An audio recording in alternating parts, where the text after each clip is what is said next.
Hallelujah, hallelujah, hallelujah.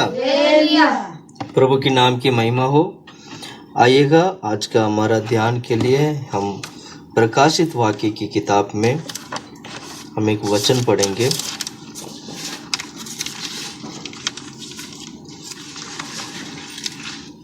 प्रकाश की वाक्य की किताब 22 अध्याय 15 वचन। पर कुत्ते और टोने और व्यभिचारी और हत्यारे और मूर्ति पूजक और हर एक झूठ का चागने वाले और गढ़ने वाले बाहर हो रहेगा। बस प्रार्थना करते हैं। खुदा परमेश्वर आमीन। प्रभु हम तारीफ करते, प्रार्थना करते प्रभु, दिया गया वचन के लिए हम धन्यवाद करते प्रभु। एक और बार खुदा प्रभु की वचन को ध्यान करने के लिए आपने मदद किया प्रभु, हम धन्यवाद करते प्रभु। आमीन। खुदा प्रभु तो महान है, सर्वशक्तिमान है, हमारी सोच विचार से बढ़कर हमारे जीवन में कार्य करने वाला परमेश्वर है। हालेलुया। जितना भी भाई लोग बहन लोग वचन को सुन रहे प्रभु, उन्हें आशीष करे। आमीन प्रभु। वचन को पहचानने के लिए मदद कर खुदा प्रभु, यीशु को जानने के लिए मदद कर खुदा परमेश्वर। आमीन प्रभु। हर एक लोगों के जीवन में कार्य कर प्रभु। हालेलुया। प्रार्थना करते, महिमा करते, हमें भी छिपा ले प्रभु यीशु के नाम से। पवित्र आत्मा प्रकट हो खुदा परमेश्वर। तारीफ करते, प्रार्थना करते, जो हमें नहीं आता है खुदा परमेश्वर, वो सच्चाई खुदा प्रभु पवित्र आत्मा की द्वारा हम सभी लोगों को सिखा दे, मदद कर खुदा परमेश्वर। हम तारीफ करते, प्रार्थना करते, आपके हाथों में देते ये छोटी सी दुआ प्रभु यीशु के नाम से मैं मांगता हूँ। आमीन, आमीन। Hallelujah, hallelujah. प्रकाशित वाक्य 22वां अध्याय में जो हमने जो वचन पढ़ा था, 15 वचन जो हमने पढ़ा था, उसमें लिखा है कि झूठ को चाहने वाले लोगों को परमेश्वर के राज से वो अलग कर देते हैं। हमने ये सीखा था कि झूठ को चाहने वाले लोगों को परमेश्वर अपनी राज में से उन लोगों को अलग कर देते हैं, यानी हटा देते, नरक के लिए उन्हें सौंप देते हैं। प्रिय भाइयों बहनों, मैं कहना चाहता हूँ, पिछले हफ्ते हमने यही बात हमने सीखा है कि झूठे लोग परमेश्वर की राज में नहीं जा पाते हैं, झूठे लोग नरक की योग्य बनता है। इस प्रकाशित वाक्य में लिखा गया वचन के अनुसार हम इस बात को पक्का समझ लेते, जान लेते हैं कि झूठे लोगों का राज्य नहीं होता है, झूठे लोग स्वर्ग राज्य में प्रवेश नहीं कर सकते हैं। इसीलिए झूठे लोगों के बारे में कुल 6 झूठे हैं जो पहला यूहन्ना की किताब में पूरा लिखा गया है। पूरा पहला यूहन्ना की किताब, पूरे किताब अगर आप पढ़ोगे उसमें 6 झूठे के बारे में हम पढ़ते हैं, जो 6 झूठे झुंड बोल सकते हैं हम। 6 जो झुंड है वो ये कहता है, वो कुछ मतलब कुछ इस तरह कुछ वो बहाना कहते हैं या कुछ बात ऐसे करके कहते हैं जिस कारण वो झूठे बनते हैं। ऐसे झूठे लोग क्या कहते हैं, उनका क्या कहना है, यही बातों को हम पिछले हफ्ते हमने ध्यान किया था। आज भी हम इसी बातों को ध्यान करेंगे। कुल मिला के 6 झुंड है जो 6 बातों को अलग अलग तरीके से वो कहते हैं, जिसमें से 2 बातों को हमने पिछले हफ्ते हमने देखा था। सबसे पहले हमने ये देखा था, वो संगति करते हैं, सब कुछ करते हैं, संगति करेंगे, सब कुछ करेंगे, लेकिन फिर भी वो अंधकार में चलेंगे, जिस कारण वो झूठे हो जाते हैं। वो संगति करते हैं, प्रभु में चलते हैं, क्या नाम है, प्रार्थना में अटेंड करना और सभी प्रकार की संगति में बने रहना करते हैं, लेकिन उसका जो जीविका है वो अंधकार में भरा हुआ है, जिस कारण वो झूठा माना जाता है।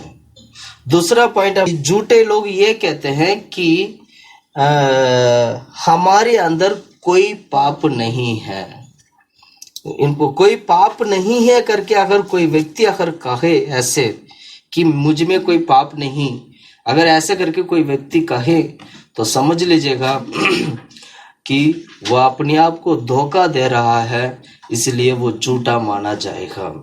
प्रिय भाइयों बहनों, ये 2 बातों को हमने पिछले हफ्ते हमने परमेश्वर की वचन के माध्यम से, पवित्र आत्मा की मदद से उस स्वर्गराज के उस वेदों को हमने सीखा था। इस हफ्ते में और 2 बातों को यदि प्रभु की इच्छा होगा तो आज 2 पॉइंट हम देखेंगे, आगे का 2 पॉइंट देखेंगे। उसमें भी यही बातों को हम सीखेंगे कि झूठे लोगों का कहना क्या है। Hallelujah, hallelujah, hallelujah. आइएगा हम एक वचन पढ़ते हैं, पहला यूहन्ना की किताब, पहला अध्याय 10वां वचन। पहला यूहन्ना की किताब, पहला अध्याय 10वां वचन। यदि हम कहे कि हमने पाप नहीं किया, हमने पाप नहीं किया तो और उससे झूठ ठहराते हैं, तो उसे झूठ ठहराते हैं और उसका वचन हमें नहीं है, और उसका वचन हमें नहीं है। नहीं है। हालेलुया। तो झूठे लोगों का दूसरा एक और उनका कहने का एक और बात यह है कि वो ये कहते हैं कि हमने पाप नहीं किया। पढ़ो उस वचन को। यदि हम कहे कि हमने पाप नहीं किया, हमने पाप नहीं किया। ध्यान से सुनिएगा, पिछले हफ्ते हमने देखा था हमें पाप नहीं, दूसरा पॉइंट हमने देखा था हमने पाप नहीं। आज हम तीसरा पॉइंट देख रहे हैं कि हमने पाप नहीं किया है। Hallelujah, hallelujah, hallelujah.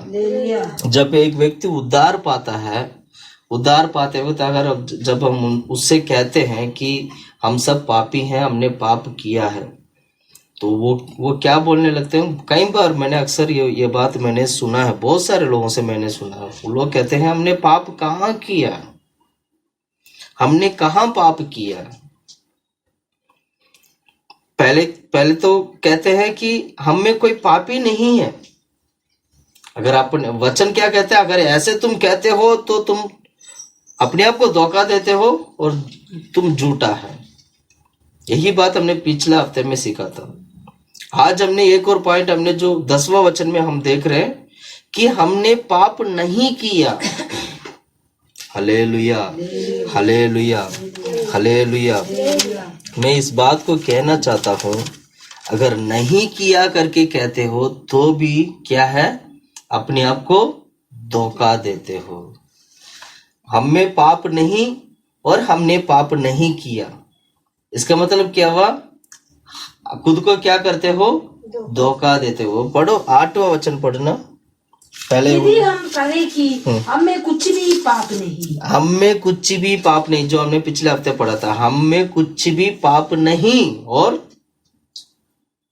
तो अपने आप को धोखे देते हैं। तो अपने आप को क्या देते हैं, धोखा देते हैं। मैं दोबारा बोलना चाहता हूँ, अगर यही कहे कि मेरा अंदर कोई पाप नहीं है, और इस हफ्ते एक और पॉइंट जो आज हमने देखा, हमने पाप नहीं किया, नहीं किया, मैंने कोई गलत काम नहीं किया। प्रिय भाइयों बहनों, मैं कहना चाहता हूँ हमने पाप किया है।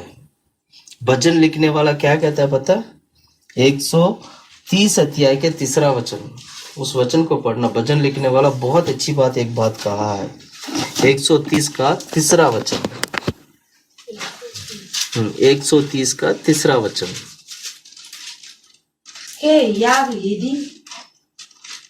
यदि तो अधर्म के कामों का लेखा ले, यदि परमेश्वर यदि अधर्म की कामों का लेखा ले, तो हे प्रभु, तो है प्रभु, कौन खड़ा रह सकता है। भजन लिखने वाला ये कहता है, यदि परमेश्वर हमारी पापों की लेखा अगर आप लेने लग जाएं, तो आपके सामने कौन खड़ा हो सकता है। इसका मतलब क्या है, पाप इतने सारे लोग, मतलब इतने सारे लोग बहुत ही भारी मात्रा में पाप करते हैं। इसका मतलब मसीह लोग पाप नहीं करते हैं करके मैं ये नहीं कह रहा हूं। मसीह लोग भी मसीह में आने के बाद भी पाप करते हैं। हालेलुया। यही बातों को हमें सीखना है कि हमें पाप, मेरा अंदर पाप नहीं है या मैंने पाप नहीं किया करके हमें कभी नहीं कहना चाहिए। ऐसे कहने के लिए हमारे पास कुछ है ही नहीं, हम तो जन्म से ही पापी हैं। आदम और हव्वा ने किया हुआ पाप आज भी, अभी भी, अभी तक चलता आ रहा है। आदम ने पाप किया तो क्या वो पाप नहीं है? आज हमने इस धरती पे जन्म लिया और आदम की वंश से वही जो खून जो है सभी जातियों में, सभी संतानों में वही खून जा रहा है। तो आदम की खून ही तो हमारी अंदर है। तो जो आदम ने जो पाप किया था, आदम और हव्वा ने जो पाप किया था, तो वही खून जब हमारे अंदर है तो क्या हमने पाप नहीं किया? हमने नहीं किया, पर हमारे आदम और हव्वा ने पाप करने के कारण उनका वही लहू आज भी हमारी शरीर में दौड़ रहा है।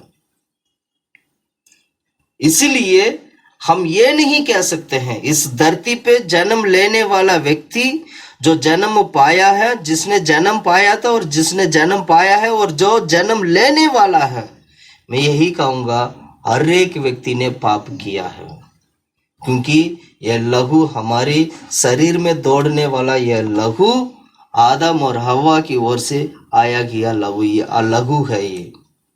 इसलिए यीशु ने क्या किया? इस लहू को, इस शरीर को, हमारे जीवन को पवित्र करने के लिए यीशु ने पवित्र लहू की द्वारा, यानी यीशु मसीह अपने लहू की द्वारा हम लोगों की पापों को धोया है।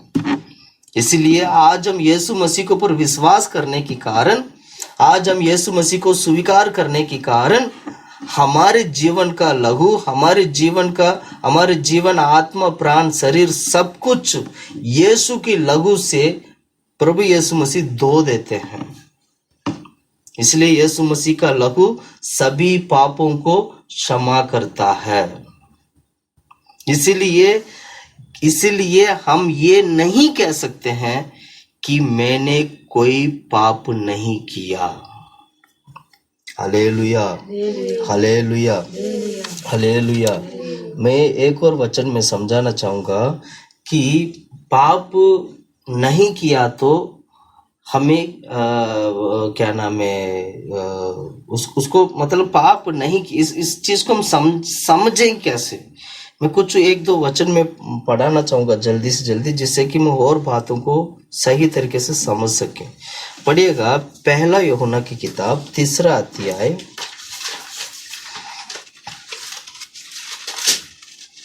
पहला यूहन्ना की किताब 5वां अध्याय, 5 का 3 से लेके 10वां वचन पढ़ना सोचा। 5 का 10।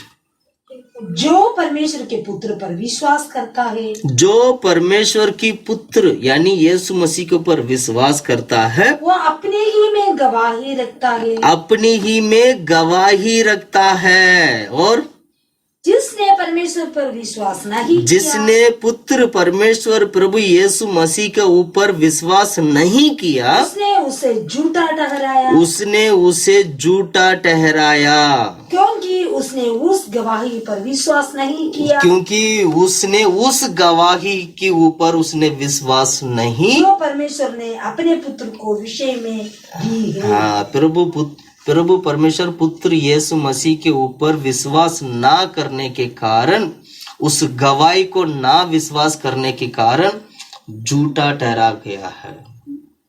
प्रिय भाइयों बहनों, मैं कहना चाहता हूँ, इसलिए ये नहीं कह सकते हैं हम लोग कि मैंने पाप नहीं किया है। हमने पाप किया है, पर हमारे पाप की छुटकारा के लिए प्रभु यीशु मसीह पुत्र परमेश्वर हमारे बीच में आया है। हमारा काम यह है कि पुत्र परमेश्वर जो हमारे लिए गवाह है, और उस पुत्र परमेश्वर प्रभु यीशु मसीह के ऊपर विश्वास करना हमारा काम है। यदि हम प्रभु यीशु मसीह के ऊपर विश्वास नहीं करते हैं, अगर हम कहें कि मैंने कोई पाप नहीं किया और मुझे यीशु मसीह के ऊपर विश्वास करने की जरूरत नहीं है, अगर आप ऐसे कहते हो तो समझ लीजिएगा परमेश्वर की वचन के अनुसार हम झूठे हैं। ये मैं नहीं बोल रहा हूं, यह परमेश्वर की वचन हमें सिखाता है। 10वां वचन दोबारा पढ़े उसको। जो परमेश्वर के पुत्र पर विश्वास करता है, जो परमेश्वर की परमेश्वर की पुत्र पर विश्वास करता है, वो अपने ही में गवाही रखता रखता है। ये मैं गवाह का बारे में भी आज मैं सिखाऊंगा कि गवाह क्या है। ये जो गवाह पढ़ रहे ना, इसको भी आज हम सीखेंगे। और आगे पढ़ो।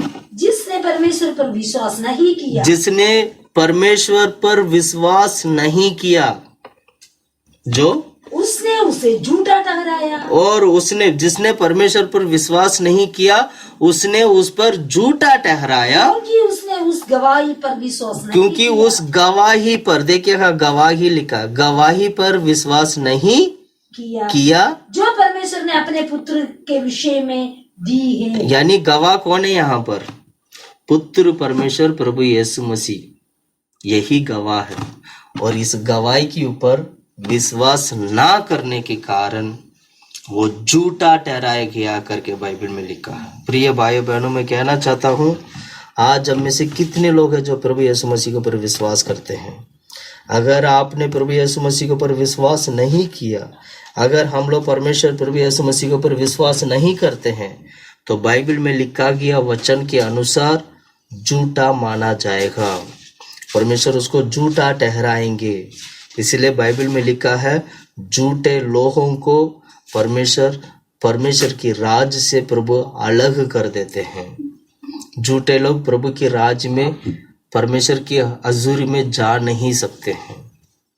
तो झूठा कौन है? झूठा वो है जिसने पुत्र परमेश्वर, जो गवाह है, जो प्रभु यीशु मसीह है, उस पर जिसने विश्वास नहीं किया, वो झूठा माना जाता है। हालेलुया। ये मैं नहीं बोल रहा हूँ, ये परमेश्वर की वचन हमें सिखाता है। ये हम लोगों को क्या करना चाहिए? प्रभु यीशु मसीह के ऊपर विश्वास करना चाहिए। हम झूठे की उस झुंड में हम शामिल नहीं होना चाहिए। हम झूठे से बचना चाहिए, झूठे लोगों से बचना चाहिए, गलत मार्ग में जाने वालों से बचना चाहिए। खासकर मैंने कोई पाप नहीं किया करके कहने वालों से हमें बचना चाहिए, हमारे जीवन को बचाना चाहिए। अगर कोई कहे कि मुझ में कोई पाप नहीं है, तो उससे आपको बचना चाहिए। अगर कोई कहता है मैंने पाप नहीं किया, तो उससे हमें बचना चाहिए, क्योंकि ये सारे लोग झूठे लोगों की झुंड में आते हैं। प्रिय भाइयों बहनों, वचन से हमें इस बात को हमें सीखना चाहिए कि झूठे से हमें बचना है। उससे बढ़कर जो हमारे बीच में यीशु मसीह जो गवाह बनकर जो हमारे बीच में आज खड़ा है, उस गवाही के ऊपर हमें विश्वास करना चाहिए।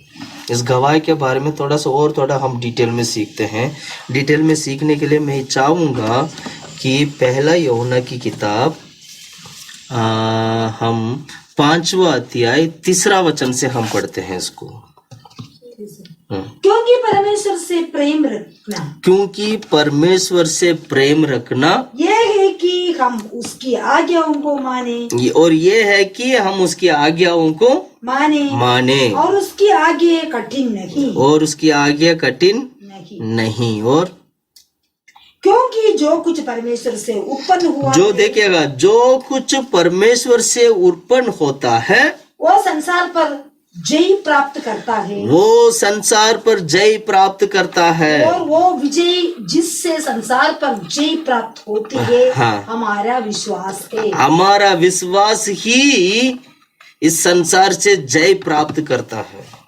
ध्यान से सुनिएगा, वचन में लिखा है, जो प्रभु यीशु मसीह के ऊपर विश्वास करता है, वो इस संसार को जय पा लेता है करके हम बाइबल में पढ़ते हैं। यानी विश्वास करने से, प्रभु पुत्र परमेश्वर प्रभु यीशु मसीह के ऊपर विश्वास करने से इस संसार को तुम जय पा सकते हो।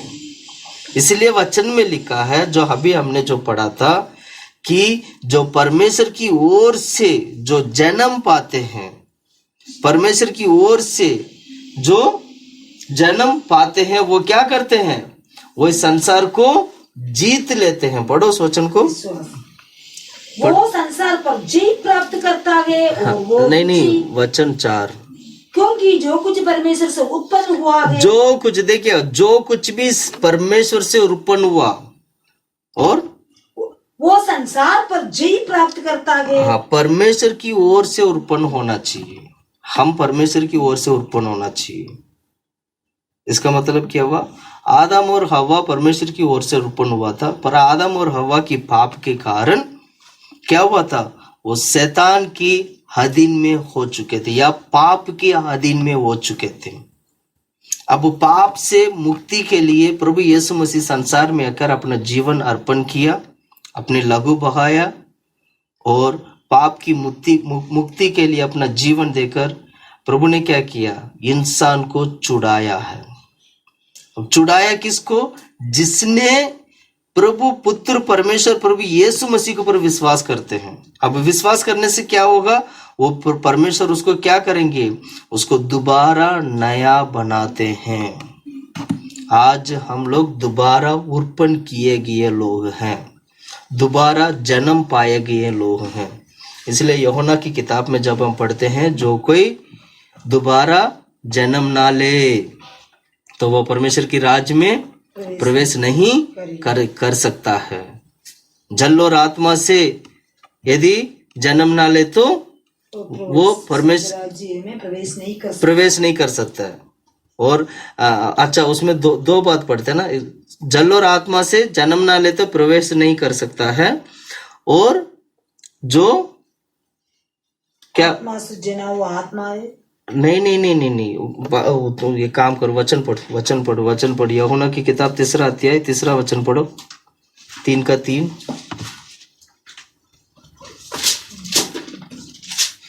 एक परमेश्वर ने उसको उत्तर दिया, मैं तुझसे सच सच कहता हूँ, यदि कोई नए सिरे से ना जन्मे तो वो परमेश्वर के राज को देख नहीं सकता। हाँ, परमेश्वर के राज को देख नहीं सकते। यानी यहाँ पर हम क्या पढ़ते हैं? जन्म लेना, यानी पुत्र परमेश्वर प्रभु यीशु मसीह का लहू, प्रभु यीशु मसीह हम लोगों को नया जन्म की ओर वो लेके जाते हैं। इसीलिए जो कोई इस धरती पे उत्पन्न हुआ है, वो इस धरती को क्या, इस जगत को क्या कर लेता है? जय पा लेता है। क्या करता है? उस वचन को पढ़ो,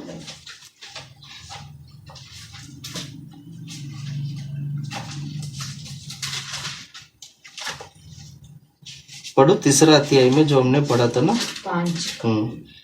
क्योंकि परमेश्वर से प्रेम रखना। हाँ, 5 का 3। प्रेम रखना ये है कि हम उसकी आज्ञाओं को माने और उसकी आज्ञाओं का दिन नहीं, क्योंकि जो कुछ परमेश्वर से उत्पन्न हुआ है वो संसार पर जय प्राप्त करता है, और वो विजय जिससे संसार पर जय प्राप्त होती है हमारा विश्वास है। हमारा विश्वास ही संसार पे क्या करता है? जय प्राप्त करता है। इसलिए जय प्राप्त करता है क्योंकि यीशु मसीह के ऊपर विश्वास किया, इसलिए हम नया जन्म पाए हैं। नया जन्म पाने के कारण विश्वास के द्वारा हम इस संसार को क्या कर सकते हैं? जय प्राप्त कर सकता है। और इसका उसके आगे पढ़ो, सोचो उसके आगे, संसार पर जय पाने वाला कौन है? संसार पर जय पाने वाला कौन है? केवल वो जिसका ये विश्वास है कि यीशु परमेश्वर का पुत्र है। यीशु परमेश्वर का पुत्र है करके जो व्यक्ति प्रभु यीशु मसीह के ऊपर विश्वास करता है, वही संसार को जय प्राप्त कर सकता है। और आगे पढ़ो, यही है कि वो जो पानी और लहू का द्वारा आया था, अर्थात यीशु मसीह, वो न केवल पानी के द्वारा वरन पानी और लहू दोनों के द्वारा आया था। देखिएगा यहाँ यीशु मसीह का आगमन के बारे में लिखा है। यीशु मसीह कैसे आए थे? पानी और लहू के द्वारा आया था, और दोनों को द्वारा आया। और उस वचन को दोबारा पढ़ना, सुझाव उसी वचन। ये है कि वो जो पानी और लहू के द्वारा आया था, यीशु मसीह पानी और लहू के द्वारा आया। मैं ये भी बात समझाऊंगा पानी लहू होता क्या है, वो कैसे यीशु मसीह पानी और लहू के द्वारा आया था। ठीक है, पढ़ो। यीशु मसीह पानी और लहू के द्वारा आया था, अर्थात यीशु मसीह जो प्रभु यीशु मसीह है, यीशु न केवल पानी के द्वारा वरन पानी और लहू के द्वारा आया था। पानी और लहू के द्वारा आया था। और आगे पढ़ो, और जो गवाही देता है, वो पानी और लहू गवाही देता है कि पुत्र परमेश्वर प्रभु यीशु मसीह है।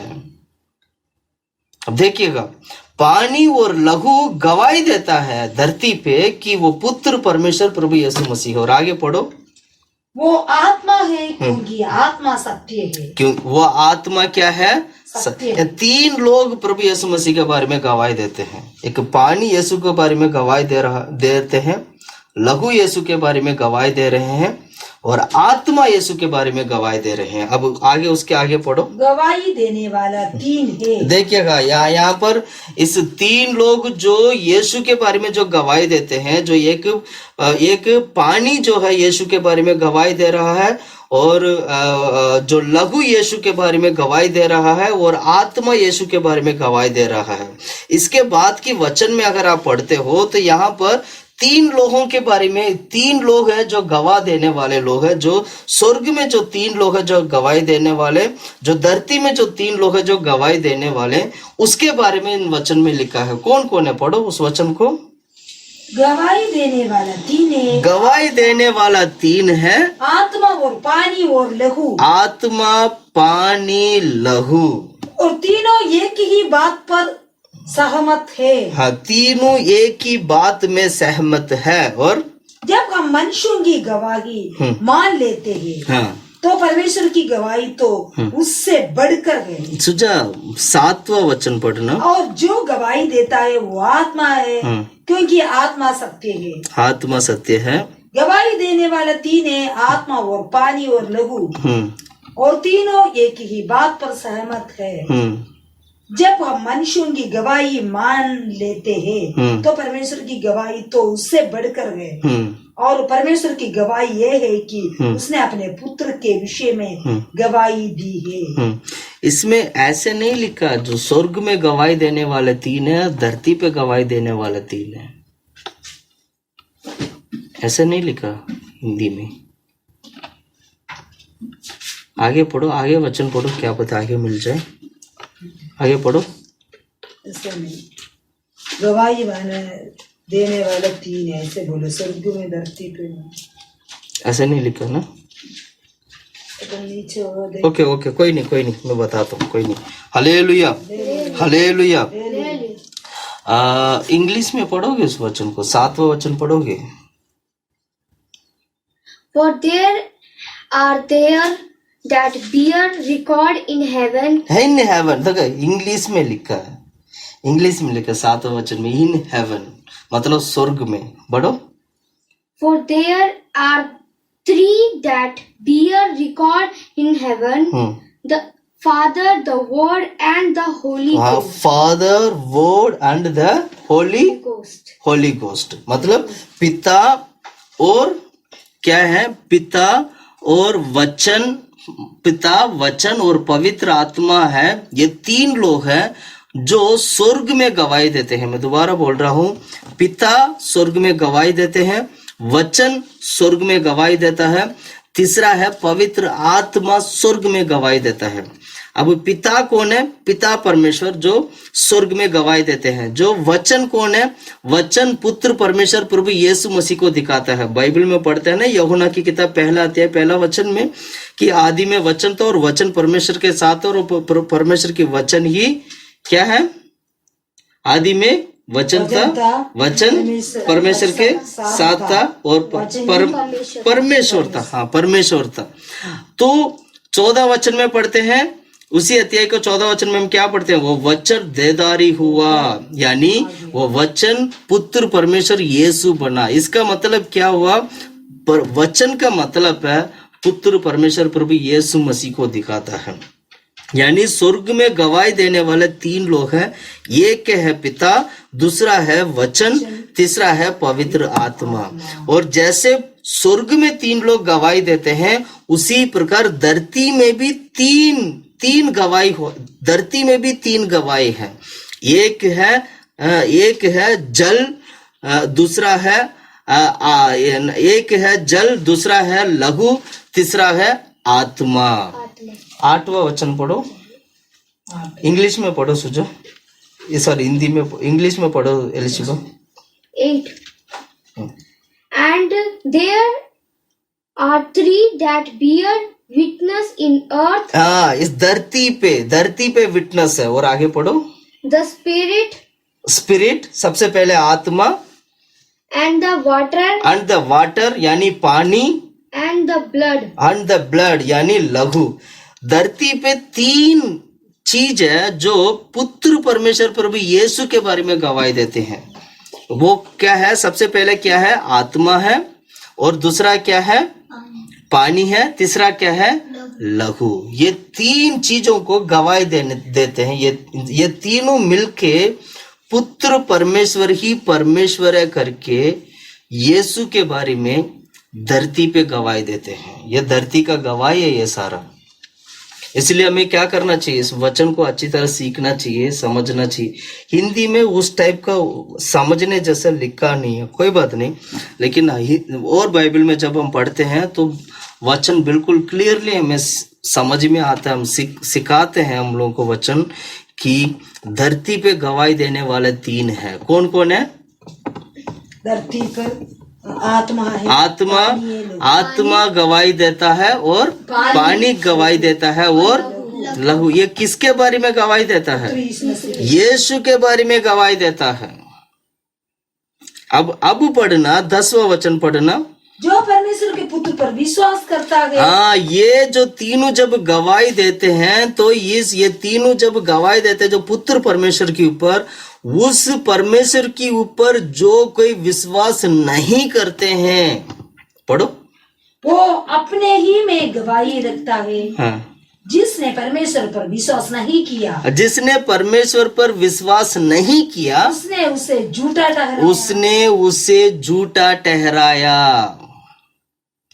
सुनिएगा, हालेलुया, हालेलुया, हालेलुया। अब मैं इस बात को क्लियर करना चाहता हूँ, आत्मा कैसे पुत्र परमेश्वर प्रभु यीशु मसीह के बारे में गवाही देता है। दूसरा, जल कैसे पुत्र परमेश्वर यीशु मसीह के बारे में गवाही देता है। तीसरा, लहू कैसे पुत्र परमेश्वर प्रभु यीशु के बारे में गवाही देता है। एक एक करके हम पढ़ते हैं ताकि हम जल्दी इस बातों को हम सीख सकें। सबसे पहले आत्मा है ना, आत्मा कैसे यीशु के बारे में गवाही देता है। आप मत्ती का सुसमाचार 3 अध्याय 13 से लेकर 17वां वचन तक अगर आप पढ़ते हो, वहां पर आत्मा के बारे में आपको सीखने को मिलेगा। पढ़ो मत्ती का सुसमाचार 3 अध्याय 13 से लेकर 17 तक। उस समय यीशु गलील से यरदन के किनारे यूहन्ना के पास उससे बपतिस्मा, यीशु मसीह यहाँ पर बपतिस्मा लेने के लिए यूहन्ना के पास आ रहे हैं, परंतु आया था। यूहन्ना ये कहकर उससे रोकने लगा, मुझे तो तेरे हाथ से बपतिस्मा लेना है और आप आवश्यकता है। हाँ, तू मेरे पास आया प्रभु, आप मेरे पास आए हो और मैं आपको कैसे बपतिस्मा दूं? आप इतना पुत्र परमेश्वर है, मुझे तो आपसे बपतिस्मा लेना करके यूहन्ना इस तरह परमेश्वर यीशु मसीह से बात कर रहे हैं। और आगे पढ़ो। यीशु ने उसको ये उत्तर दिया, देखिएगा, यीशु ने ये उत्तर दिया, अब तो ऐसा ही होने दो, क्योंकि हमें इसी रीति से सब धार्मिकता को पूरा करना उचित है। तब उसने उससे बात मान ली। उस बात को यूहन्ना ने मान लिया और यीशु बपतिस्मा लेकर तुरंत पानी में से ऊपर आया। देखिएगा, यीशु मसीह यहाँ पर बपतिस्मा ले रहे हैं, बपतिस्मा लेते ही तुरंत पानी में से ऊपर आया है। अब क्या हो रहा है? ऊपर आया और देखो उसके लिए आकाश खुल गया। उसके लिए क्या हुआ? आकाश, जैसे यीशु मसीह बपतिस्मा लेकर बाहर आ रहे हैं तो तुरंत क्या हो रहा है? आकाश खुल रहा है और उसने परमेश्वर के आत्मा को कबूतर के समान, परमेश्वर की आत्मा को कबूतर के समान उतरते और अपने ऊपर आते देखा। ये पवित्र आत्मा पुत्र परमेश्वर प्रभु यीशु मसीह के ऊपर उतरते हुए हम देखते हैं। ये पवित्र आत्मा गवाह है कि पुत्र परमेश्वर यीशु मसीह के बारे में बताने के लिए ये पवित्र आत्मा उतर के आने का मतलब क्या? कि मतलब ये हुआ, यही वो पुत्र परमेश्वर है जो यीशु मसीह है, यही वो पुत्र परमेश्वर प्रभु यीशु मसीह है करके सभी लोगों को प्रकट करने के लिए वो पवित्र आत्मा उनके बीच में आया। जैसे बपतिस्मा लिया यीशु ने, वो पवित्र आत्मा प्रकट हुआ। उससे पहले पवित्र आत्मा यीशु मसीह के ऊपर प्रकट होते हुए हमने देखा नहीं। लेकिन जब वो बपतिस्मा लिया तो क्या हुआ? पवित्र आत्मा उनके अंदर आया था। पवित्र आत्मा जैसे उनके अंदर आया, वो एक कबूतर के समान पवित्र आत्मा आया करके हम बाइबल में पढ़ते हैं। इसका मतलब क्या? वो जो पवित्र आत्मा जो हमने देखा है वो गवाह है कि ये पुत्र परमेश्वर प्रभु Yeshu Masih. Hallelujah, hallelujah, hallelujah. हमने 3 गवाह देखा है पुत्र परमेश्वर प्रभु यीशु मसीह का। वो तीनों गवाह यीशु मसीह करके ये प्रकट करता है। पवित्र आत्मा के द्वारा आज हम इस बात को जान सकते हैं कि पुत्र परमेश्वर यीशु मसीह कौन है करके। और इतना ही नहीं, प्रेरितों की किताब आप पढ़िएगा। पौलुस ने लिखा कि पत्रियों की किताब, जो पत्रियां जितना भी है, जो लेटर्स है, वो किताब आप सारे पढ़िएगा। हर एक जगह पर पवित्र आत्मा के बारे में यीशु बताते, यीशु मसीह के बारे में पवित्र आत्मा की द्वारा बताई गई बातों को बहुत ही अच्छी तरीके से आप सीख सकते हैं। पौलुस सिखाता है, पौलुस आत्मा में भरकर, आत्मा में होकर वो यीशु के बारे में वो प्रचार करता है। पौलुस आत्मा में भरकर आत्मा की मदद से यीशु के बारे में प्रचार करता है। अब पौलुस ने कैसे यीशु को प्रकट करके दिखाया?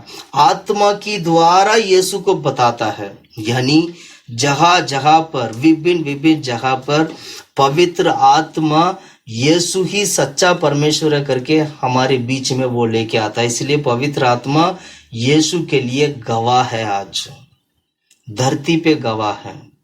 इसलिए इस सच्चाई को हमें सीखना चाहिए कि धरती पे गवाह देने वाला पवित्र आत्मा है, जो यीशु है करके हमें प्रकट करके दिखाता है। पौलुस की प्रेरितों की किताब पढ़िएगा, उसमें पवित्र आत्मा बहुत ही क्लियरली पूरी किताब में लिखा। मैंने बहुत सारे वचन है जो पवित्र आत्मा की गवाही है, इसलिए मैं वचन नहीं ले रहा हूँ। बहुत सारे वचन है। वो सारा वचन हम निकालेंगे तो हमारे लिए समय कम पड़ेगा। इसलिए मैं शॉर्ट में खत्म करना चाहता हूँ कि पवित्र आत्मा जब संत लोगों के बीच में जब कार्य करते हैं तो पवित्र आत्मा की द्वारा यीशु ही एक ही परमेश्वर है, यीशु ही एक ही मार्ग करके पवित्र आत्मा संत लोगों को अक्सर सिखाया करते थे। और वही बातों को हम बाइबल में पढ़ते हैं। इसका मतलब क्या हुआ? पवित्र आत्मा गवाह है यीशु के लिए। इसलिए बाइबल में लिखा है धरती पे 3 गवाह है, जिसमें से एक है जो पवित्र आत्मा है। दूसरा गवाह जल के बारे में हम देखते हैं। दूसरा गवाह क्या है? जल के बारे में देखते हैं ना। जो जल प्रकट करके दिखाता है कि यीशु पुत्र परमेश्वर है। इस जल को मैंने 3 भागों में मैं बांटता हूं।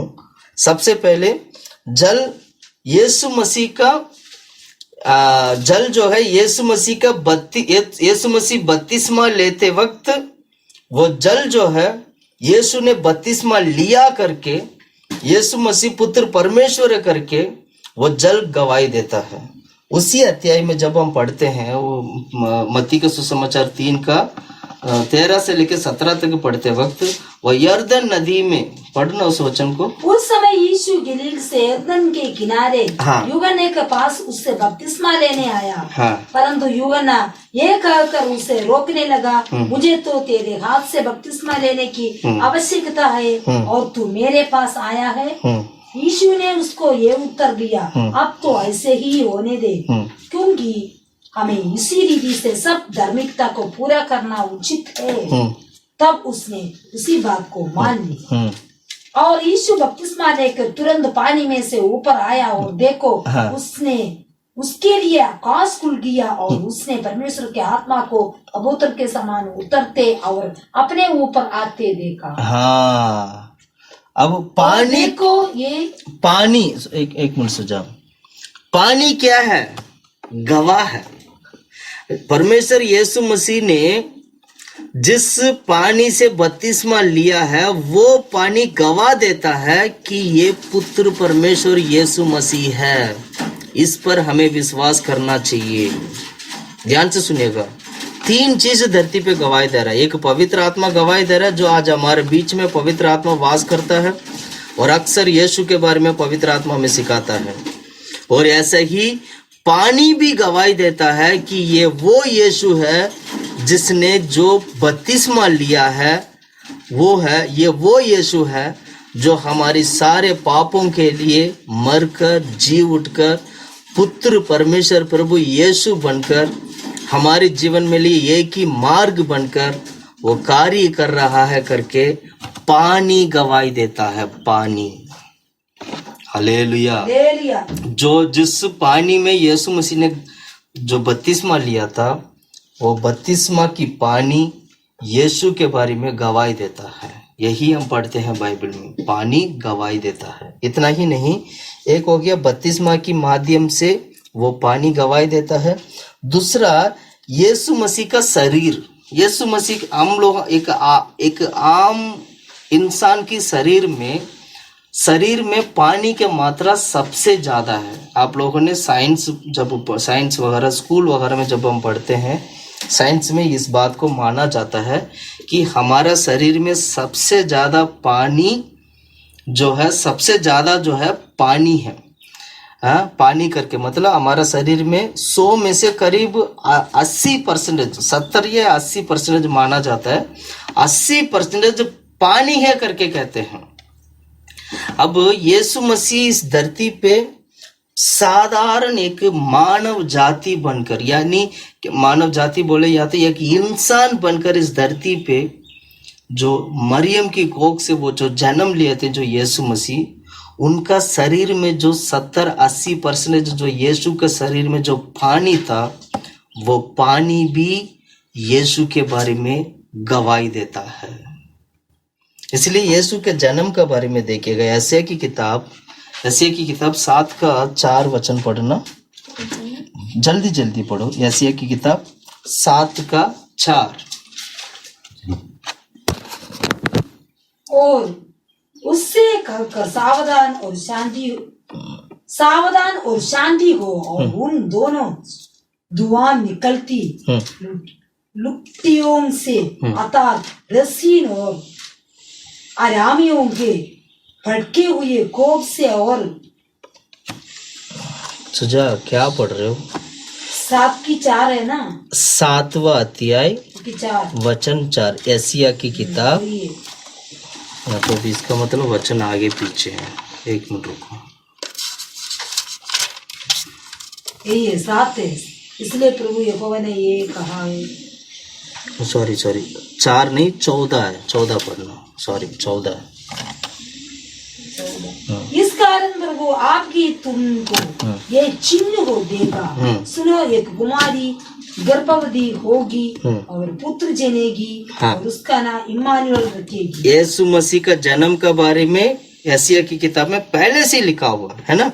और इतना ही नहीं, यशायाह की किताब 9वां अध्याय 6 से लेकर 7 तक का वचन पढ़ो, 6 और 7।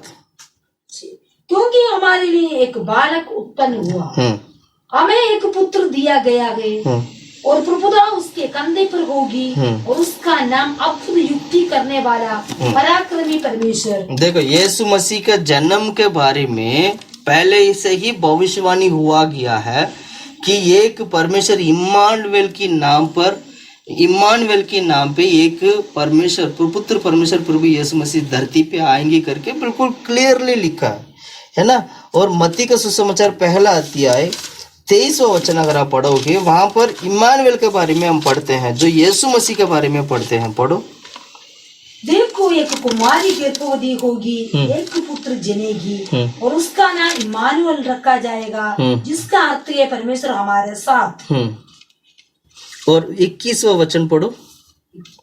वो पुत्र जनेगी, और तू उसका नाम यीशु रखना, क्योंकि वो अपने लोगों को उनके पापों से उद्धार करेगा। बस। यूहन्ना की किताब 3:5 वचन पढ़ना, 3:5।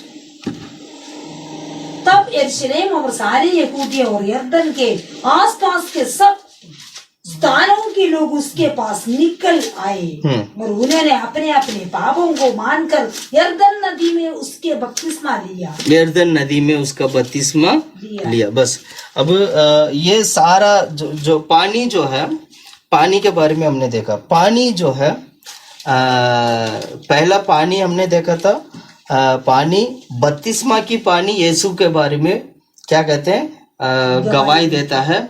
दूसरा यीशु का जो शरीर है, शरीर में जो पानी है वो पानी भी क्या होता है, प्रभु यीशु के बारे में गवाही देता है। जो यीशु का जो शरीर में जो पानी है, और एक और जगह हम पढ़ते हैं जब यीशु मसीह को क्रूस पर चढ़ा दिया था, चढ़ाने के बाद जब उसको जो उसका जो पेट में जब वो जो क्या कहते हैं उसको जब वो मार रहे थे, मारते वक्त तो क्या हुआ था, पानी और लहू एक साथ बाहर आया करके हम पढ़ते हैं। उस वचन को पढ़ना यूहन्ना की किताब 19 का 34 वचन, 19 का 34 पढ़ो। यूहन्ना की किताब 19 का 34। परंतु सैनिकों में से एक ने बच्चे से उसका पंजर बेधा और उसमें से तुरंत लहू और पानी निकला। यीशु मसीह का मतलब उसने वो जो क्या बोलते हैं चाकू जैसे जो बड़ा क्या है, बर्चे से है ना, बर्चे से उसने क्या किया था, पंजर बेधा। हाँ, अंदर मतलब उसको घुसा दिया उसके अंदर पेट में ना। जैसे घुसाते ही वहां से पानी और लहू निकल के आया करके हम बाइबल में पढ़ते हैं। इसका मतलब क्या हुआ, हमारे शरीर में साइंस के हिसाब से हमारे शरीर में 80% जो पानी है वो पानी और लहू जो है, जब कहीं पे भी जब चोट लगता है तो लहू और पानी मिलकर एक साथ क्या होता है, बाहर निकल कर आता है।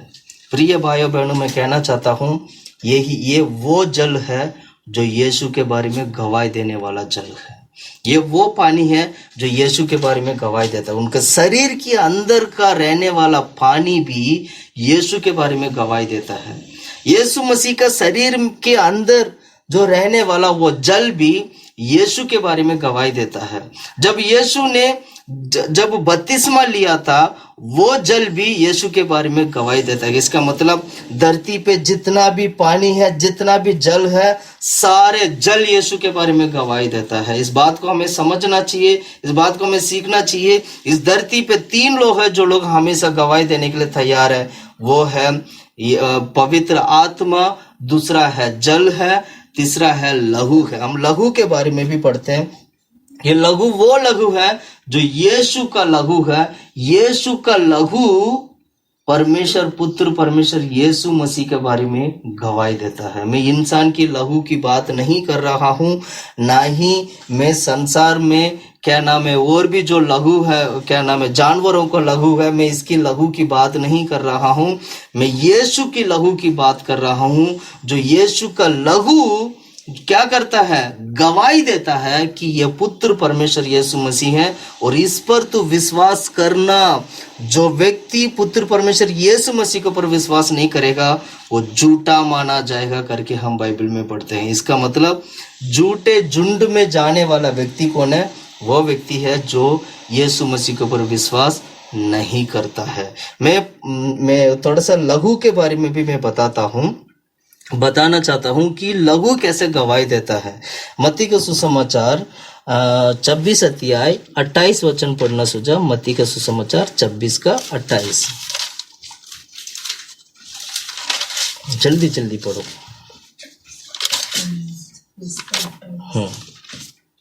क्योंकि ये वाचा का मेरा वो लहू है, ये वाचा का मेरा वो लहू है जो बहुतों के लिए पापों जो बहुतों की पापों की क्षमा के लिए क्षमा के निमित्त बगाया जाता है। यीशु ने ये प्रभु भोज की समय पर यीशु ने क्या किया, ये मेरा वो लहू है करके दाखरस को निकाल कर उन लोगों को दिया था। यानी लहू को परमेश्वर ने दिखाया, ये मेरा वाचा का लहू है, पूरे धरती का हर एक पापों की क्षमा के लिए ये बहाया गया लहू है करके यीशु ने खुद कहा था ये बात। इस बात को हमें समझना चाहिए, सीखना चाहिए कि यीशु का लहू हमें गवाही देता है कि हम यीशु मसीह के ऊपर विश्वास करें। यीशु मसीह पुत्र परमेश्वर है करके यीशु का लहू हमें गवाही देता है। प्रिय भाइयों बहनों, मैं बताना चाहता हूँ, समझाना चाहता हूँ आप लोगों को, वो भी पवित्र आत्मा की मदद से मैं बताना चाहता हूँ। इस धरती पे चाहे कोई गवाही दे या ना दे, लेकिन पवित्र आत्मा हमेशा यीशु के बारे में गवाही देने के लिए तैयार है। कोई गवाही दे या ना दे, लेकिन यीशु के शरीर में दौड़ने वाला वो पानी गवाही देने के लिए हमेशा तैयार है। कोई गवाही दे या ना दे, यीशु ने जब जल में उस यर्दन नदी में उस जल में जाकर जो बपतिस्मा लिया था, वो बपतिस्मा की पानी यीशु के बारे में गवाही देने के लिए तैयार है। कोई गवाही दे या ना दे, लेकिन जो यीशु मसीह ने जो संसार के लिए, पापियों के लिए जो लहू बहाया था, वो लहू, यीशु का लहू गवाही देने के लिए तैयार है कि पुत्र परमेश्वर प्रभु यीशु मसीह है। इस धरती पे एक ही परमेश्वर जो पुत्र परमेश्वर है, उस पर हमें विश्वास करना चाहिए। प्रिय भाइयों बहनों, मैं आज की वचन से इस बात को मैं समझाना चाहता हूँ बताना चाहता हूँ कि पुत्र परमेश्वर यीशु मसीह के ऊपर विश्वास नहीं करने से झूठा माना जाता है।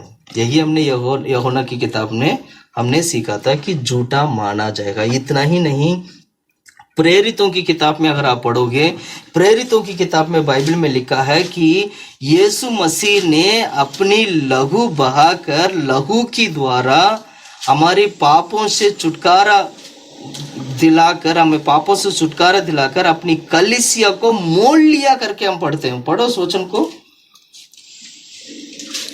प्रेरितों की किताब 20वां अध्याय 28 वचन, 20 का 28।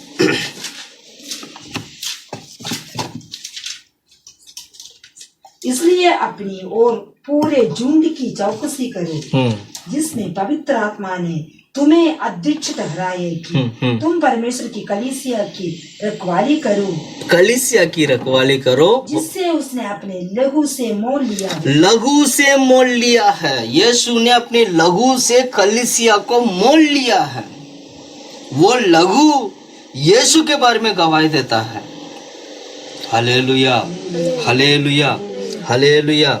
इतना ही नहीं, इब्रानियों की किताब 9वां अध्याय 14 से लेकर 26 तक का वचन पढ़ना। मैं एक ही वचन पढ़ाऊंगा उसमें से, लेकिन बाकी सारा वचन आप घर पे पढ़िएगा उसको। इब्रानियों की किताब 9वां अध्याय 14 से लेकर 26 तक का पूरा वचन पढ़िएगा। उसमें से हम सिर्फ पहला वचन, सिर्फ 14 वचन हम पढ़ेंगे। तो मसीह का लहू, जिसने अपने आप को सनातन आत्मा के द्वारा परमेश्वर के सामने निर्दोष चढ़ाया। हाँ, मसीह का लहू निर्दोष लहू है। वो मसीह का लहू में कोई पाप नहीं है, मसीह का लहू में कोई कलंक नहीं है, वो निर्दोष है। और तुम्हारे विवेक को मरे हुए कामों से क्यों ना शुद्ध करेगा, ताकि तुम जीवित परमेश्वर की सेवा करो। जीवित परमेश्वर की सेवकाई करने के लिए वो जो निर्दोष जो लहू है, हमारे पापों को क्षमा कर देता है। इसलिए इस बात को हमें समझना चाहिए, सीखना चाहिए। धरती पे 3 लोग हैं जो गवाही देने के लिए, जो यीशु के बारे में अक्सर हमेशा जो तैयार रहते हैं। वो सबसे पहले पवित्र आत्मा हमेशा यीशु के बारे में गवाही देता है। दूसरा जो जल है, जो यीशु के बारे में हमेशा गवाही देता है। तीसरा जो लहू है, जो यीशु के बारे में गवाही देता है। ये तीनों ऐसे चीज है, ये धरती पे हमेशा हम लोगों को यीशु के बारे में गवाही देते आया है, और आज भी गवाही दे रहा है, और आने वाला समय पर भी गवाही देगा। यूहन्ना की किताब आप पढ़िएगा। यूहन्ना की किताब में जहां पर हम पढ़े थे, पहले यूहन्ना की किताब 3 अध्याय 5। पढ़ो। जो परमेश्वर के पुत्र पर विश्वास करता है, 5वां अध्याय 3 वचन से नहीं, 3 वचन मत पढ़ना, आप 8वां वचन पढ़ना। गवाही देने वाला 3 है, आत्मा और पानी और लहू, और तीनों एक ही बात पर सहमत है। हाँ, सुजा 6वां वचन पढ़ो। यही है वो जो पानी और लहू के द्वारा आया था, यही है वो जो पानी और लहू के द्वारा आया था, अर्थात यीशु मसीह। अर्थात यीशु मसीह वो ना केवल पानी के द्वारा वरन पानी और लहू दोनों द्वारा आया था। पानी और लहू दोनों के द्वारा आया था, यानी ये दोनों गवाही देते हैं। और आगे, और जो गवाही देता है वो और ये आत्मा- दोनों देखो पानी और लहू से आया, और ये दोनों क्या गवाही भी देते हैं कि ये पानी और लहू से यीशु मसीह धरती पे आया था करके। और आगे, क्योंकि आत्मा सत्य है, आत्मा सत्य है, गवाही देने वाला तीन है, गवाही देने वाला तीन है, आत्मा और पानी और लहू, आत्मा पानी लहू, और तीनों एक ही बात पर सहमत है। तीनों एक ही बात पर सहमत है। अब पढ़ना 10वां वचन। जो परमेश्वर के पुत्र पर विश्वास करता है जो परमेश्वर की पुत्र पर विश्वास करता है वो अपने ही में गवाही वह अपनी में ही गवाही रखता है, और जिसने परमेश्वर पर विश्वास नहीं किया जिसने परमेश्वर पर विश्वास नहीं किया उसने उसे झूठा ठहराया, उसने उसे झूठा ठहराया ठहराया। क्योंकि उसने उस गवाही पर विश्वास नहीं किया जो हालेलुया। परमेश्वर ने अपने पुत्र पर विषय में बस दी बस है। हालेलुया। हालेलुया। पवित्र आत्मा, लहू, पवित्र आत्मा, जल, लहू, ये तीनों ने जिस तरह गवाही दिया था, इस गवाही पर जिसने विश्वास नहीं किया वो झूठा ठहरेगा। यानी यीशु मसीह के ऊपर ना विश्वास करने के कारण हम झूठा बन सकते हैं। प्रिय भाइयों बहनों, मैं कहना चाहता हूँ आज ही यीशु मसीह के ऊपर विश्वास करिएगा। लहू हमें यीशु को बताता है, जल हमें यीशु को बताता है, पवित्र आत्मा में यीशु को हमारे बीच में लेके आते हैं। ये सब हमारे लिए यीशु के बारे में गवाही है। लेकिन मैं यही कहूँगा, इस गवाही के ऊपर आप विश्वास करिए, यीशु मसीह के ऊपर विश्वास करिए, ताकि हम झूठे की झुंड में ना आए। Hallelujah, hallelujah. अय्यूब की किताब में क्या पढ़ते हैं पता है? अय्यूब की किताब 24 अध्याय का 25वां वचन पढ़िएगा। 24 का 25, अय्यूब की किताब 24 का 25।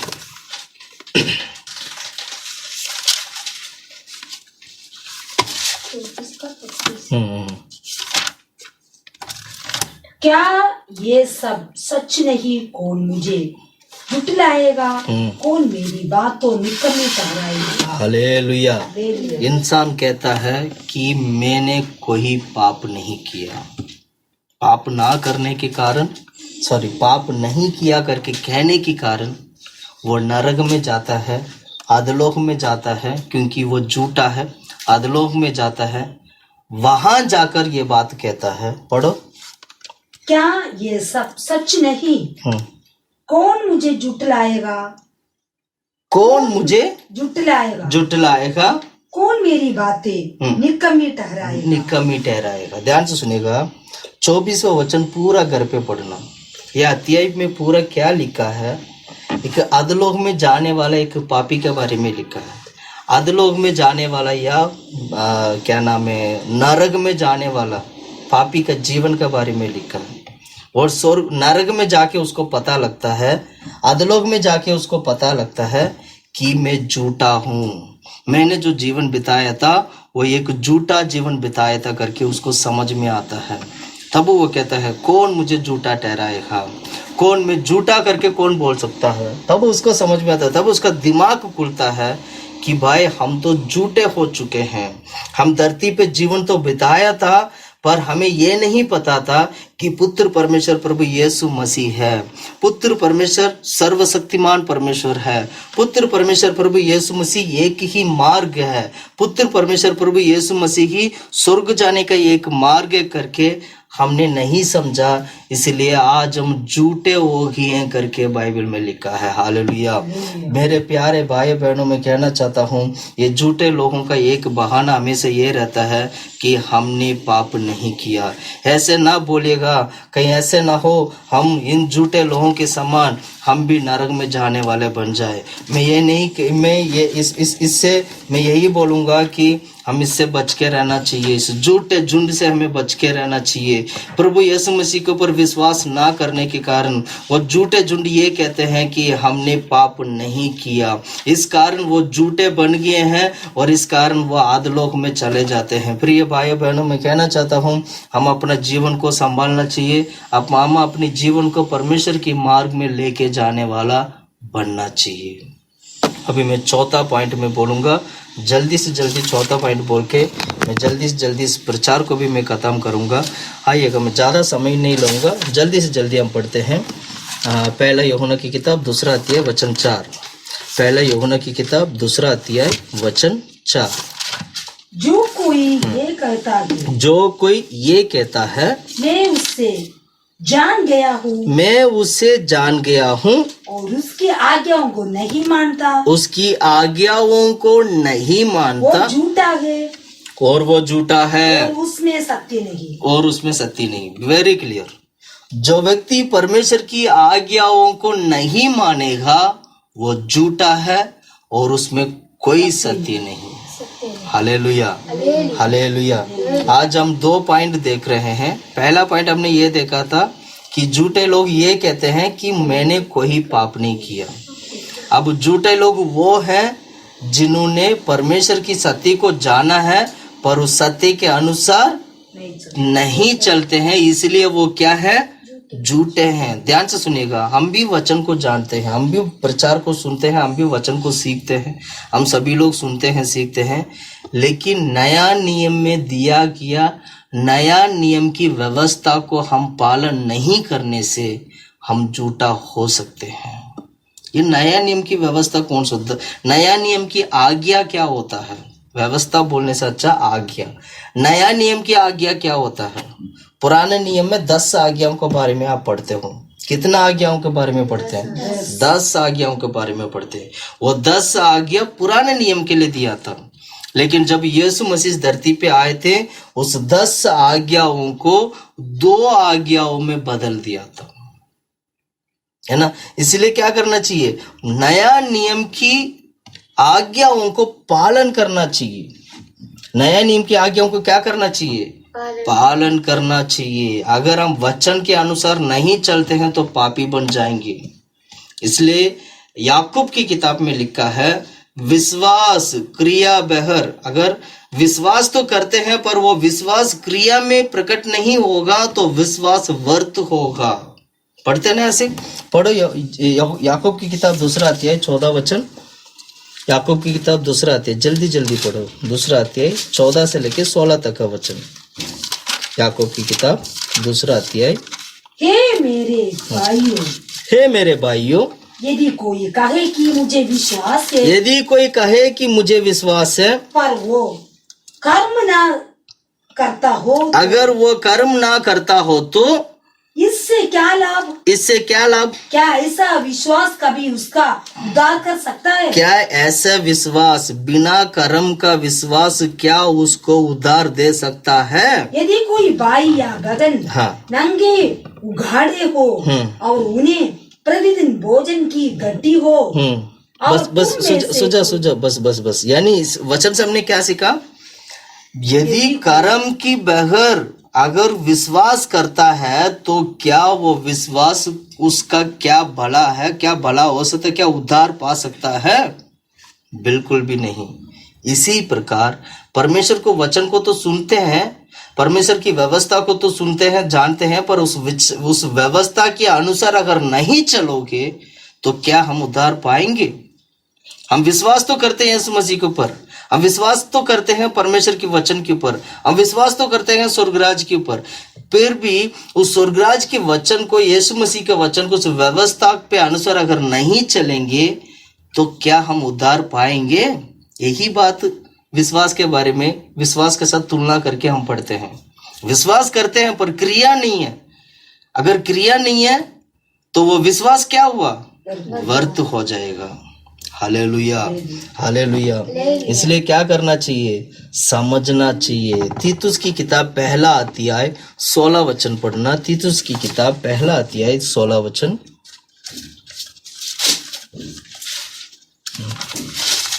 जल्दी जल्दी पढ़ो। वे कहते हैं कि हम परमेश्वर को जानते हैं वे कहते हैं कि हम परमेश्वर को जानते और अपने हैं, कामों से उसका इनकार करते हैं। अब पर कामों से इनकार करते हैं। ध्यान से सुनना, परमेश्वर को जानते हैं पर कामों से हम परमेश्वर को इनकार करते हैं। इसका मतलब क्या हुआ?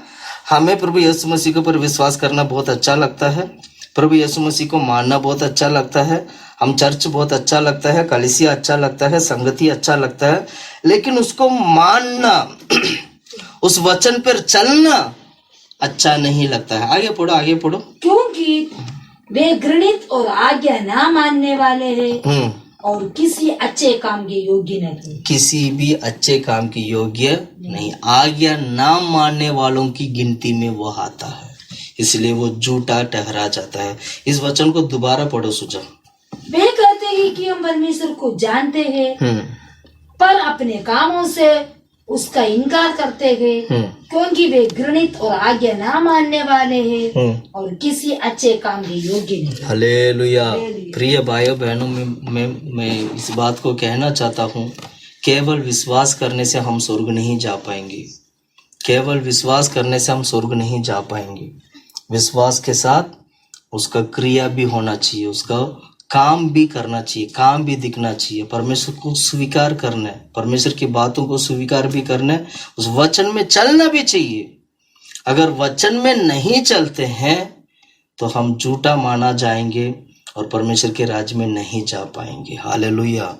अब परमेश्वर की वचन अब वो जो क्या नाम है, जो कमांडमेंट्स क्या बोलते हैं, आज्ञा जो पुराने नियम की आज्ञा देखिएगा, पुराने नियम में 10 आज्ञा दिया गया था।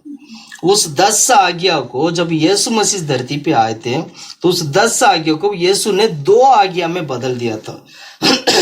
पुराने नियम की पहला जो 4 आज्ञा है वो परमेश्वर और इंसान की बीच का आज्ञा था। आप बाइबल को अच्छी तरह अगर आप पढ़ते हो, पुराने नियम की 10 आज्ञाओं को अगर आप पढ़ते हो, उसमें 10 आज्ञा होगा, उसमें से पहला जो 4 आज्ञा है, यानी पहला जो 4 आज्ञा है वो परमेश्वर और इंसान की बीच का आज्ञा था।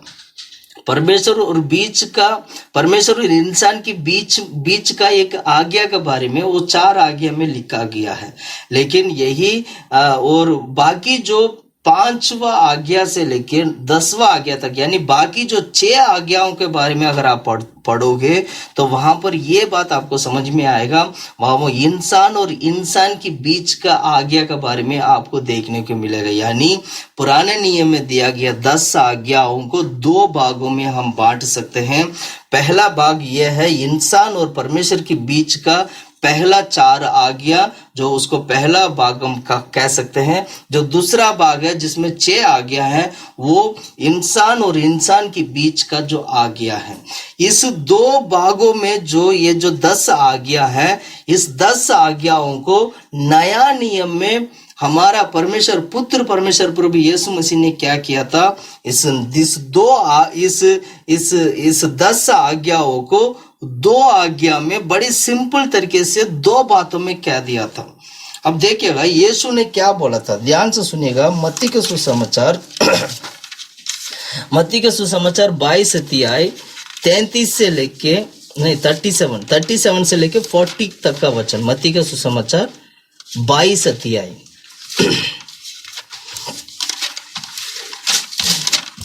पढ़ो। 22 का 37 से लेके 40 तक। उसने उससे कहा, तू परमेश्वर अपने प्रभु से अपने सारे मन और अपने सारे प्राण और अपनी सारी बुद्धि के साथ प्रेम रख। बड़ी और मुख्य आज्ञा तो ये है, सबसे पहला और प्रधान मुख्य आज्ञा तो यही है। देखिएगा पहला जो 4 आज्ञा था पुराने नियम की, उस 4 आज्ञाओं को एक ही आज्ञा में यीशु ने बदल दिया। वो आज्ञा क्या है? प्रेम में बदल दिया। क्या, कैसे बदला? पढ़ो। क्या उसने उससे कहा, तू परमेश्वर अपने प्रभु से अपने सारी मन और अपने सारे मन और सारे प्राण सारी बुद्धि के साथ प्रेम रख। परमेश्वर को प्रेम रख। यही पहला प्रथम आज्ञा है। पहला प्रथम आज्ञा यही है कि सारे मन, सारे बुद्धि, सारे ताकत का सब कुछ पूरे की पूरे परमेश्वर को प्रेम रख। ये पहला आज्ञा है। ये पहला आज्ञा पुराने नियम के अनुसार 4 आज्ञा है। नया नियम के अनुसार वो 4 आज्ञा एक आज्ञा के अंदर हो चुका है। हालेलुया। पुराने नियम की जो 4 आज्ञा के बारे में अगर आप थोड़ा अच्छी तरीके से अगर आप पढ़ते हो, ड्यूटोनी की किताब ले लीजिएगा। ड्यूटोनॉमी क्या बोलते हैं? व्यवस्था विवरण। व्यवस्था विवरण की किताब 6 अध्याय 5 वचन। जल्दी जल्दी पढ़ना सुझा। व्यवस्था विवरण की किताब 6 अध्याय 5 वचन, 6 का 5।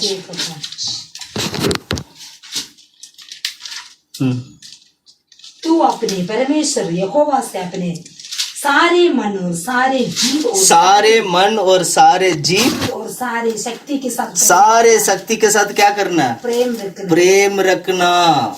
ये पहला 4 आज्ञा का एक मतलब एक पहला 4 आज्ञा के बारे में बिल्कुल एक सिंपल एक ही शब्द में लिखा गया बात है। और 10वां अध्याय में आओ। 10वां अध्याय का 12 वचन पढ़ो। व्यवस्था विवरण 10 का 12।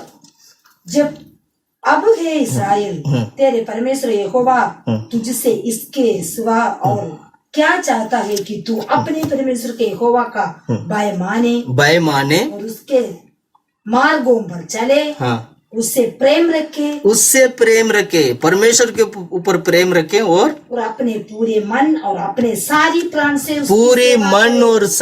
प्राण से उसकी सेवा करें। ये पहला आज्ञा है। ये और आगे 30वां अध्याय आओ। व्यवस्था विवरण अध्याय 30 का 6 वचन पढ़ो। 30 का 6। व्यवस्था विवरण 30 का 6। और तेरा परमेश्वर यहोवा तेरे और तेरे वंश के मन का खतना करेगा। हाँ। कि तू अपने परमेश्वर यहोवा से अपने सारे मन और सारे प्राण और सारे प्रेम करे, जिससे तू जीवित रहे। यानी पहला जो आज्ञा जो यीशु ने हमें दिया था कि सारे मन से, सारे प्रेम, सारे प्राण से, सारे ज्ञान से, बुद्धि से प्रभु परमेश्वर को प्रेम रखना, ये पहला आज्ञा है। इतना ही नहीं, नया नियम में भी लिखा है। पढ़ो लूका की सुसमाचार 10 का 27 वचन पढ़ो। लूका की सुसमाचार 10वां अध्याय 10 का 27 वचन पढ़िएगा। 10 का 27। उसने उत्तर दिया, तू प्रभु अपने परमेश्वर से अपने सारे मन और अपने सारी प्राण और अपने सारी शक्ति और अपने सारी बुद्धि के साथ प्रेम रख। ये सारा जो भी हमने अभी तक देखा है, और अपने पड़ोसी से अपने समान प्रेम रख। रुको सुझाव।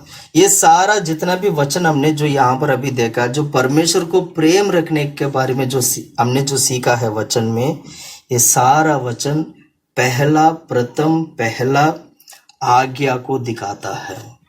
यीशु ने मत्ती के सुसमाचार में हमने जो पढ़ा था ना, मत्ती के सुसमाचार 22 अध्याय 37 में जो हमने पढ़ा था, उस वचन के अनुसार, उस वचन में लिखा गया जो पहला जो प्रथम जो व्यवस्था है कि पूरा मन से, पूरा ज्ञान के साथ, हाँ पूरा शक्ति के साथ, पूरा मतलब पूरे की पूरा प्रभु परमेश्वर को हमें प्रेम रखना चाहिए। प्रभु परमेश्वर को प्रेम करना ही पहला आज्ञा है। इसको बोलते हैं नया नियम का पहला आज्ञा, जो परमेश्वर को प्रेम रखना है।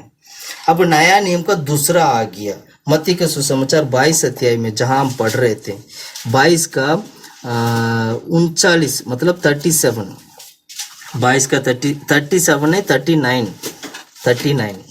उसी के समान और दूसरा भी ये है कि तू अपने पड़ोसी से अपनी पड़ोसी से अपने समान प्रेम रख। और यही 2 आज्ञा, यही 2 आज्ञा है जो सारी व्यवस्था पवित्रताओं का आधार है। हाँ, सारे 10 आज्ञा इन 2 व्यवस्था में आज्ञा है। Hallelujah, hallelujah.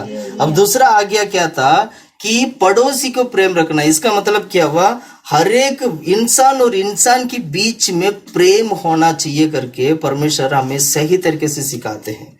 इसको मैं थोड़ा सा नया नियम के अनुसार इसको सीखने के लिए मैं कुछ वचन में निकालता हूं, जिससे कि यीशु ने जो दूसरा आज्ञा जो अपने पड़ोसी के साथ प्रेम रखना, यानी इसका मतलब ये हुआ इंसान के साथ प्रेम होना चाहिए करके जो यीशु ने जो हम लोगों को जो दूसरा आज्ञा जो सिखाया है, उस बात को और थोड़ा सा अच्छी तरह समझने के लिए मैं दो तीन वचन में अभी निकालूंगा। उससे आपको और बात क्लियर हो जाएगा कि ये दूसरा जो आज्ञा है, हम इंसान को, हर एक व्यक्ति को पूरी मन से पूरा हृदय के साथ प्रेम रखना चाहिए। पढ़िएगा रोमियो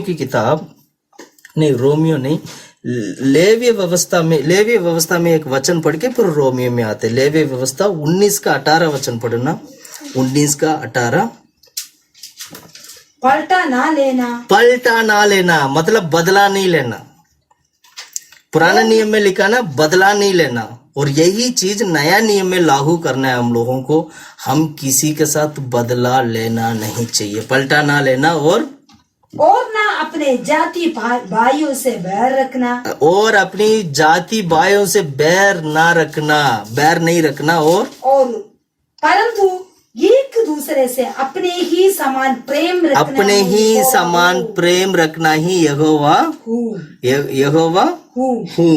हालेलुया। ये था कि हम इंसान और इंसान के बीच में प्रेम के बारे में हमें सिखाया है कि हमें बैर नहीं रखना है, एक दूसरे का पलटा नहीं ले, यानी बदला नहीं लेना है। बहुत ही क्लियर लिखा है।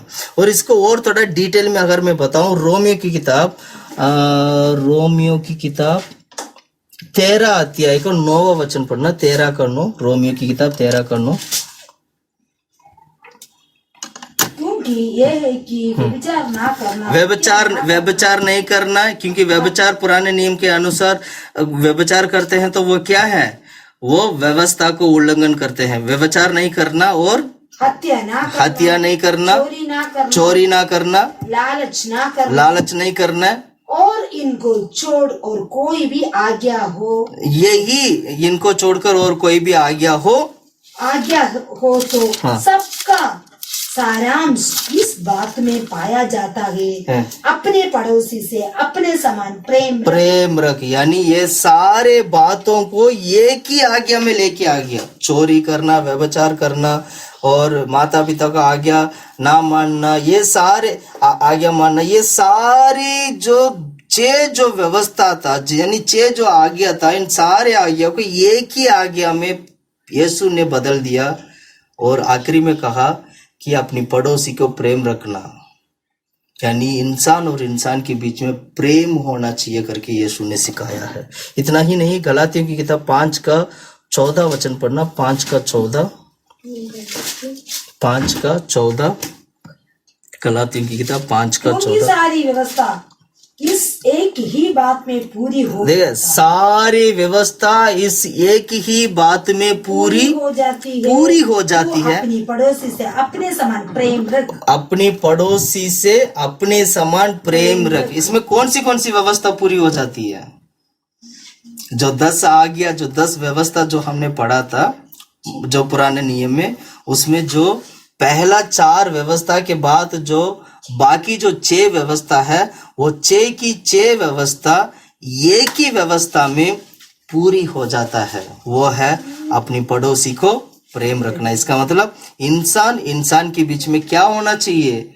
प्रेम होना चाहिए। अगर बैर रखते हो, अगर नफरत रखते हो, अगर क्या कहते हैं, क्या नाम है, कोई भी अगर विरोधी करते हैं, नफरत करते हैं, तो समझ लीजिएगा वो प्रेम नहीं है, यानी हम व्यवस्था को उल्लंघन कर रहे हैं। आगे पढ़ो, एक और वचन पढ़ो, याकूब की किताब 2 अध्याय 8वां वचन पढ़ना।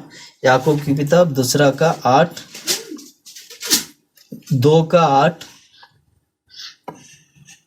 तो भी यदि तुम पवित्र शास्त्र के इस वचन के अनुसार कि तू अपने पड़ोसी से अपने समान प्रेम रख, सचमुच उस राज व्यवस्था को पूरी करते हो तो अच्छा ही करते हो। हाँ, देखो वो प्रेम रखने के कारण राज व्यवस्था को क्या करते हो? पूरी करते हो। जो व्यक्ति अपने पड़ोसी से प्रेम करता है, यानी जो व्यक्ति इंसान के बीच में एक प्रेम बनाकर चलता है, तो समझ लीजिएगा उसने राज व्यवस्था को पूरी करते हो। अच्छा ही हाँ, यानी एक उत्तम, एक बहुत ही बड़ा व्यवस्था को तुम अपने जीवन में पूरा किया है।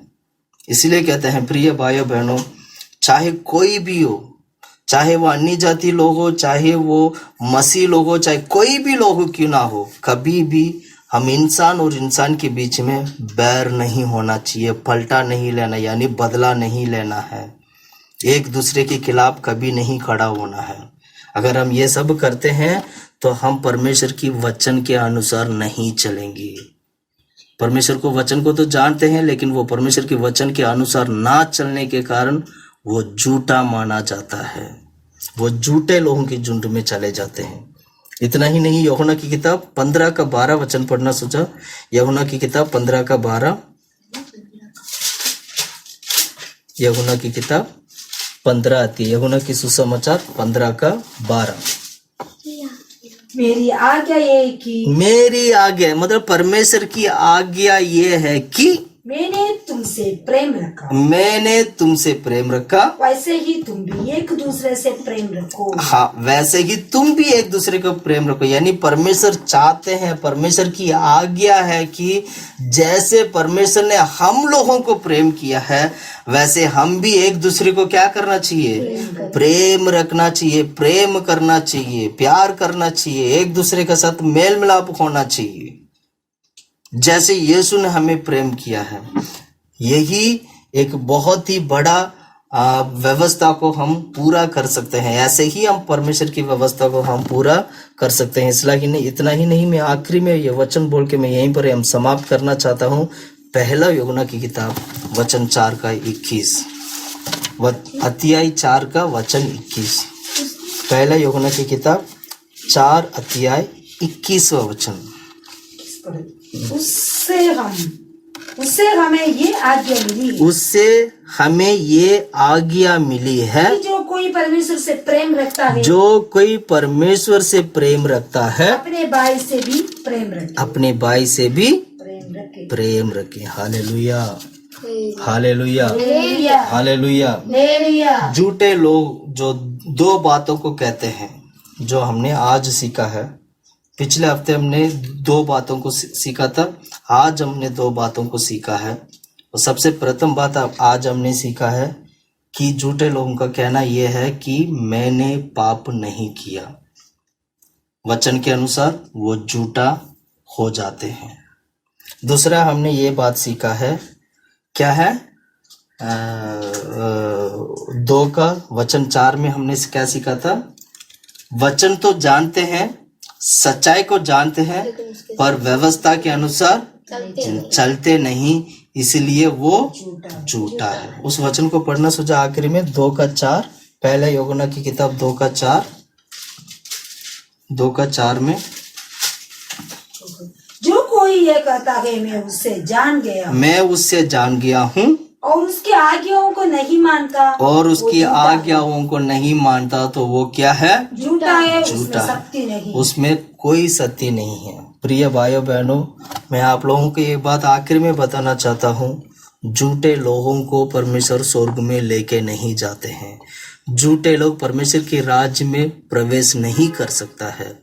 इसलिए मैं यही बोलूँगा, हमें सावधान होना चाहिए।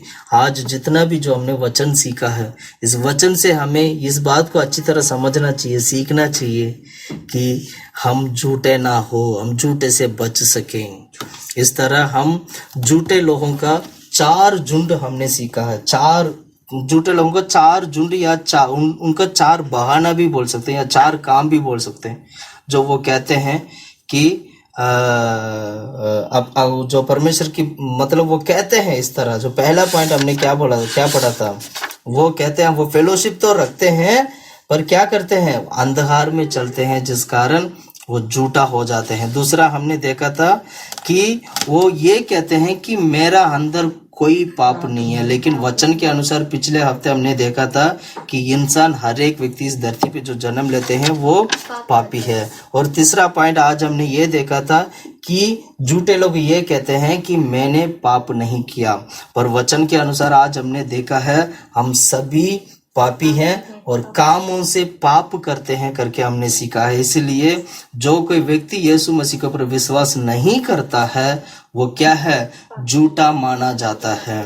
इसलिए यीशु के बारे में गवाही देने वाले 3 लोगों के बारे में भी आज हमने सीखा है। इतना ही नहीं, और चौथा पॉइंट हमने ये सीखा है कि जो झूठे लोग ये बोलते हैं, झूठे लोगों का कहना क्या है, हमने परमेश्वर को अच्छी तरह जाना है, मैं परमेश्वर को जानता हूँ, मैं यीशु को जानता हूँ, मैं सब कुछ जानता हूँ, फिर भी लेकिन वो परमेश्वर के वचन के अनुसार ना चलने के कारण वो झूठे हो जाते हैं और इसलिए उनके अंदर सत्य नहीं होता है। यदि परमेश्वर की इच्छा हो तो आने वाला दिन में और जो बाकी जो 2 जो झूठे लोगों के बारे में हम देखेंगे वो भी क्या लिखा है। प्रिय भाई बहनों, में आखिरी में मैं इस बात को कहना चाहता हूँ, मन फिराइएगा, परमेश्वर के राज्य निकट है। यही हमारा समय है प्रभु के राज्य में आने का, यही हमारा समय है परमेश्वर के पास लौट कर आने का। झूठे झुंड से बच के रहिएगा, झूठे संतान के समान हम अपने जीवन को ना बिताइए। प्रभु यीशु मसीह परमेश्वर आप लोगों को अच्छा बुद्धि ज्ञान हम सभी लोगों को प्रभु ने दिया है, उसको स्वीकार करिए और यीशु मसीह के ऊपर विश्वास करिएगा और स्वर्ग राज्य के लिए, परमेश्वर के आगमन के लिए हम सभी लोग तैयार हो जाइएगा।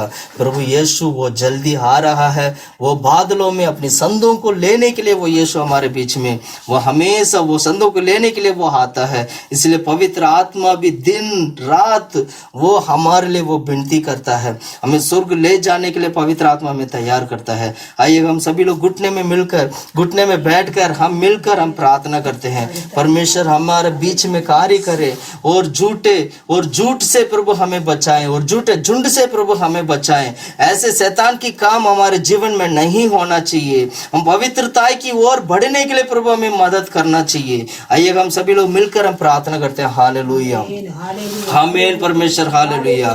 तारीफ करते खुदा परमेश्वर, यीशु के नाम से प्रार्थना करते प्रभु, हालेलुया। आमीन, थामरा शिलिबिलिगिलिबिलि दिलावला, यीशु के नाम से प्रार्थना करते खुदा प्रभु, हालेलुया। धन्यवाद धन्यवाद धन्यवाद धन्यवाद धन्यवाद धन्यवाद।